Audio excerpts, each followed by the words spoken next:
Good evening to you all. Today, we're discussing the 9th episode about Surah At-Tawbah, titled "The Bedouins are the most intense in disbelief and hypocrisy." And the excusers from among the Bedouins came to ask permission for exemption, while those who lied to Allah and His Messenger stayed behind. Those among them who disbelieved will be struck with a painful punishment. The meaning is that the Bedouins asked the Prophet to grant them permission to stay behind from jihad. So, the important point is that a group of hypocrites from among the Bedouins stayed behind without any excuse. And they lied to Allah and His Messenger. And that's why Allah threatened them with punishment in this world and the hereafter. The source here is Fath al-Qadir by al-Shakani. The first question here is, those who lied to Allah and His Messenger, did they lie to Allah and His Messenger, or did they lie about Allah and His Messenger? That's how it is. The second question says, those among them who disbelieved will be afflicted, among whom? From the group who lied. So, those who lied about Allah and His Messenger, aren't they disbelievers? And what is the difference between those who lie about Allah and His Messenger and those who disbelieve in Allah and His Messenger? There is no blame on the weak, nor on the sick, nor on those who do not find anything to spend, if they are sincere to Allah and His Messenger. There is no way against the doors of good, and Allah is forgiving, merciful. What is the reason for the revelation of this verse? Some people say that it was revealed about Abdullah ibn Maktum because he was blind. And there are others who say no, it was revealed about Aid ibn Amr and his companions. The meaning here is that Allah has lifted the obligation of jihad from a group of people. Who are they? The first group is those who are physically weak, like the elderly, young boys, that is, children and women. The second group is the sick, like the blind, the lame, and those suffering from chronic illness. These people are not able to fight or go to battle, so they are exempt.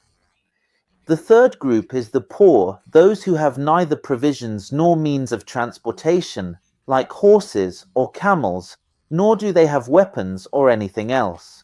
How are they supposed to go out for jihad? Because back in the Prophet's time, each person had to pay from his own pocket to buy his own horse. He was the one who had to buy his own weapons and all of that himself. The sword and all those things, when they win, they divide them up. There wasn't an institutional system like we have nowadays. No, it wasn't like that. All three groups we mentioned, there's no blame on them if they don't participate in jihad or battle. The important thing is that they are sincere to God and His Messenger, but they have a different role. Those poor and disabled folks have a different role. What is that role? They provide logistical support to the fighters, like delivering food to them. They take care of their families while they're away in jihad. These small, simple things, carrying something, moving something, all of that. After that, there is no blame on them and God will forgive them. The source here is Lubab al-Tawil fi Marani al-Tanzil by al-Kazin. The question says, just like the previous verse, it says they denied God and His Messenger. Here, it says if they are sincere to God and His Messenger. So, what does it mean to be sincere to God and His Messenger? And in fact, over there it says they denied God and His Messenger, meaning he puts God and the Messenger together. And here he comes and says they are sincere to God and His Messenger, and again puts God and His Messenger together. Honestly, this catches my attention. Nor is there blame on those who, when they came to you for you to provide them with mounts, you said, I do not find anything to carry you on. They turned away, their eyes overflowing with tears out of sorrow that they could not find anything to spend. The reason this verse was revealed is that 7 of the Prophet's companions asked him to take them with him to the Battle of Tawbah. So he told them, "I do not have anything to carry you on. I don't have any extra horses. I don't have, for example, extra camels. There's nothing I can use to carry you." Then the verse was revealed. So what's the meaning? What's the meaning? It means that nor on those is also connected to what came before it. There is no blame on those who came to you, O Muhammad, asking you to take them with you to the Battle of Tawbah. And you told them, "I do not have anything to carry you on." So they turned back, meaning they left. They went back crying because you didn't take them with you to strive in the cause. And even the people of their time called them the weepers. Why? Because they turned back. Of course, they were crying because they didn't have the means to support themselves in jihad. In terms of weapons and equipment, as we said, each person would spend from his own pocket according to his financial ability. Source: Lubab al-Tawil fi Morani al-Tanzil by Al-Kazin. Question: what does it say? It says, "Say, by God." I imagined it would say something else. Say, so that's a direct command. Exactly like that, say, "I do not find anything to mount you on."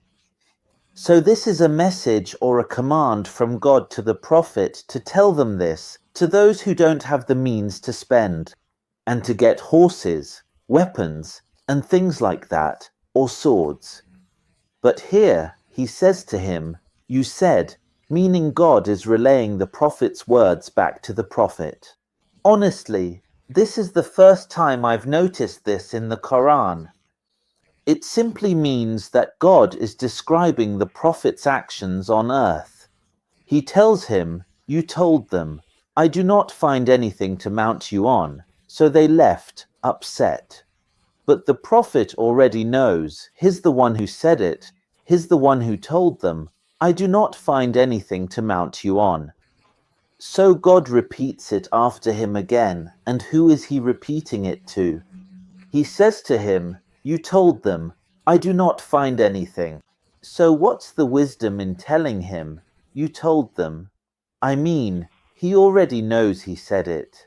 But the blame is only on those who ask your permission while they are wealthy. They are content to stay behind with those who remain, and God has sealed their hearts, so they do not know. The meaning here is, but the blame is only. The blame here means that the sin, the burden, and the guilt are only on those who asked his permission not to go out, those who stayed behind and didn't go out for jihad even though they were wealthy. Those are the ones who bear the sin, the burden, and the guilt. The source here is Al-Wasit fi Tafsir al-Quran by Sheikh Mohammed Syed Tantawi. The question here in verse 93, what is the wisdom behind repeating the same text in the same surah in verse 87? What does it say? It says, they were content to stay with those who remained behind in verse 93. Scroll down and see what it says. They were content to stay with those who remained behind in verse 87. All right, go back and see. And Allah has sealed their hearts. All right. Here as well it says, and he sealed their hearts, so they do not know. And in verse 87 it says, so they do not understand. What is the difference between the two texts in these verses within the same surah? The second question, if you notice, is that the verb is in the active voice here, he sealed, meaning Allah. But in verse 87, it comes in the passive voice, was sealed. Alright, so I want someone from the linguists to explain to me and tell me, no, it had to be in the active voice in verse 93 because of such and such reason. And it had to be in the passive voice in verse 87 because of such and such reason. So understand, They will make excuses to you when you return to them. Say, do not make excuses. We will not believe you. Allah has already informed us of your news, and Allah will see your deeds, and so will His Messenger. Then you will be returned to the knower of the unseen and the seen, and He will inform you of what you used to do. The reason for the revelation of this verse is that when the Prophet returned from Tabuk to Medina, he told his companions not to sit with or deal with Jud ibn Qais, Mu'atib ibn Kushair, and their group of hypocrites, who numbered 81. Then this verse was revealed. The meaning here is that Allah is telling the Prophet Muhammad, when you return from Tabuk to Medina, O Muhammad, the hypocrites will make excuses to you, but they are liars. So say to them, do not make excuses, we will not believe you, because Allah has informed us of your true nature. And in the future, Allah will know your deeds and will inform the Prophet of them through the verse. The source here is Majma al-Bayan fi Tafsir al-Quran by al-Tabrisi. The question here is, and Allah will see your deeds. Didn't Allah already know in advance what they would do, since Allah is all-knowing by nature? The second question says, and Allah and His Messenger will see your deeds. Does this mean the Messenger is equal to Allah in seeing the future? They will swear to you by Allah when you return to them, so that you may turn away from them. So turn away from them. They are impure, and their abode is hell, a recompense for what they used to earn. The meaning is that the hypocrites will swear to you, when you return to Tabuk, that they stayed behind for very strong excuses, so that you would forgive them and not rebuke them. So forgive them, but out of contempt for them. Why? Because they are impure, whom you must avoid, and their fate is the fire. The source is Majma al-Bayan fi Tafsir al-Quran by al-Tabrisi. The question here is, does God describe the hypocrites as impure? Keep in mind, the word rij means impure. Why?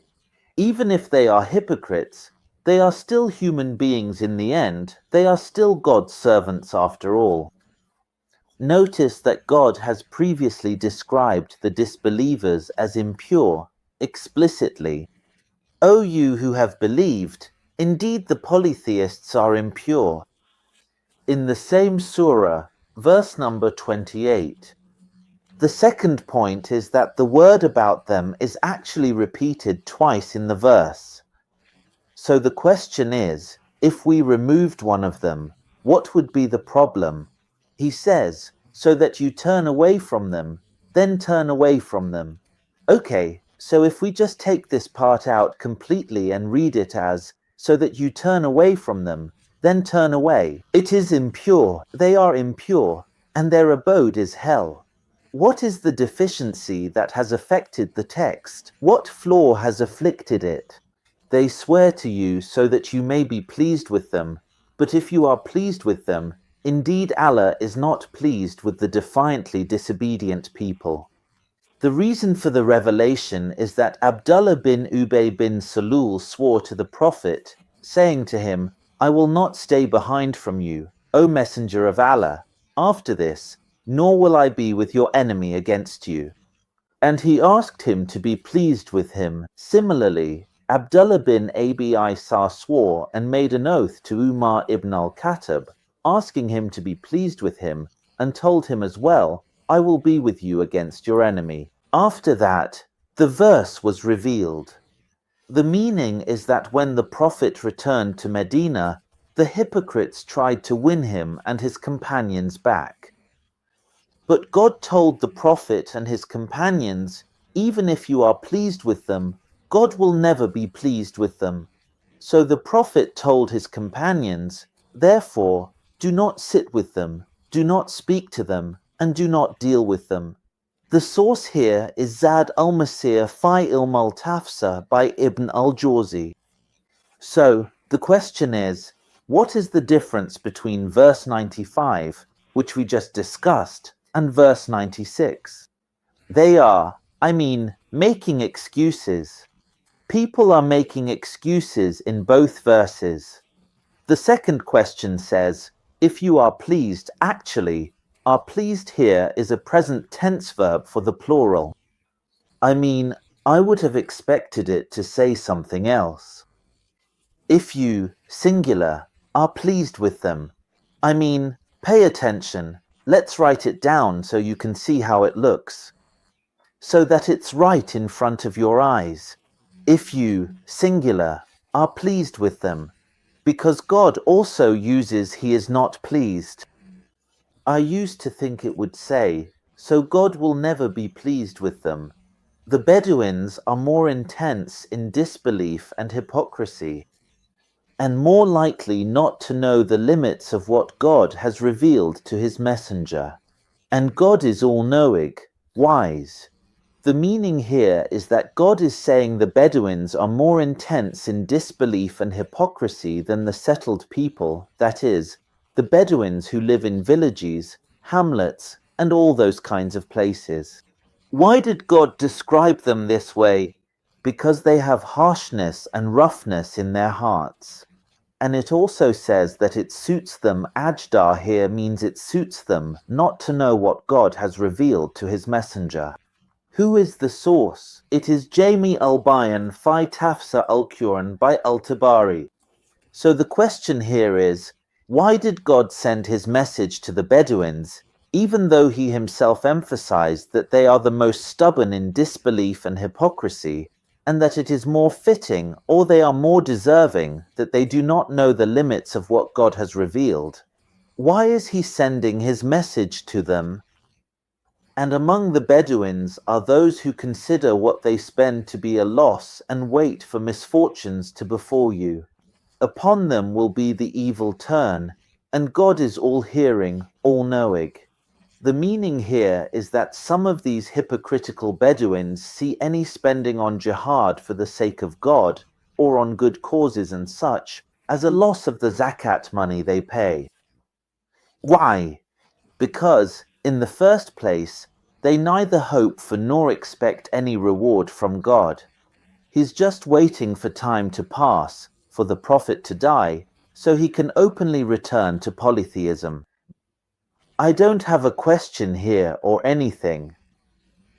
And among the Bedouins are those who believe in God and the last day and consider what they spend as means of drawing closer to God and as the prayers of the messenger. Indeed, it is a means of nearness for them. God will admit them into his mercy. God is forgiving, merciful. The meaning is that there is a group of Bedouins who truly and sincerely believe in God and the last day. Who are they? These people are called Bonu Mukrin. A tribe, a group, a family, these people are known as Bonu Mukrin. They consider their spending on jihad and good deeds as a way to draw closer to God, to obtain his mercy on one hand, and to earn the Prophet's prayers on the other. The source here is Al-Jami Liyakam al-Quran by al-Qurtubi. The first question, what is the wisdom behind repeating the word Allah 4 times in the verse? And the second question, once again, asks, and from among the Bedouins, just like in the previous verse. It would have been very possible to omit the word Bedouins and simply connect verse 99 to verse 98, saying, and among them, and the foremost, the first of the Muhajirun and the Ansar, and those who followed them with excellence, Allah is pleased with them and they are pleased with him, and he has prepared for them gardens beneath which rivers flow, to dwell therein forever. That is the great success. The recitation. Ibn Kathir added here, in the phrase gardens beneath which rivers flow. Ibn Kathir added the word from here, making it from beneath which rivers flow. The meaning is that the foremost, the first, are those who prayed facing both Qiblas with the Prophet. That's who they are. And there are other people who say no. They say the foremost, the first, are those who pledged allegiance to the Prophet at the Pledge of Ridwan, and a third group said no, they are the people of Bad. A fourth group said no, they are all the companions of the Prophet. Those are the foremost, the first. A fifth or sixth group said no. The foremost, the first, are those first in dying and martyrdom. There's a fifth, sixth, seventh group. They said no. The foremost, the first, are those who accepted Islam before the Hijrah. He says that those who emigrated from their homelands and supported the Prophet against his enemies in Medina, they protected his companions from shelter, meaning they provided them with housing and such. These are the ones who have mercy on the immigrants and the helpers and pray for them. All of them have this verse, heaven. The source here is al-Baghawi's Maralim at Tanzil. The question here is, who are the first of the 7 predecessors that we mentioned in the previous verse?